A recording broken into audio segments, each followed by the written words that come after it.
തവാപർണേ കർണേ ജപനയന പൈശൂന്യചകിതാഃ നിലീയന്തേ തോയേ നിയതമനിമേഷാഃ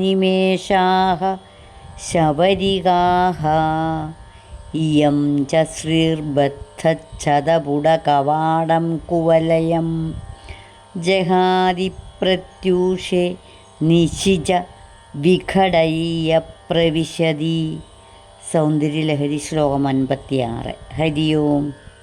അല്ലയോ പാർവതി, നിന്റെ ചെവിയിൽ അടക്കം പറയുന്ന കണ്ണുകളുടെ ഏഷണിയെ ഭയന്നിട്ട് പെൺമത്സ്യങ്ങൾ കണ്ണുപൂട്ടാതെ ജലത്തിൽ ഒളിച്ചു കിടക്കുന്നു എന്ന് ഈ ശ്ലോകത്തിൽ വർണ്ണിക്കുന്നു.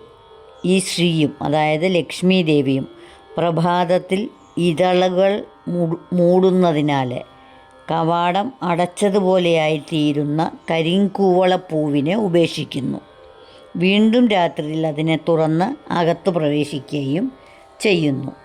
ദേവി രൂപവർണ്ണനയാണ് ഇവിടെ പറയുന്നത്. ദേവിയുടെ നേത്രമഹിമ ഈ ശ്ലോകത്തിലും വെളിവാക്കുന്നു.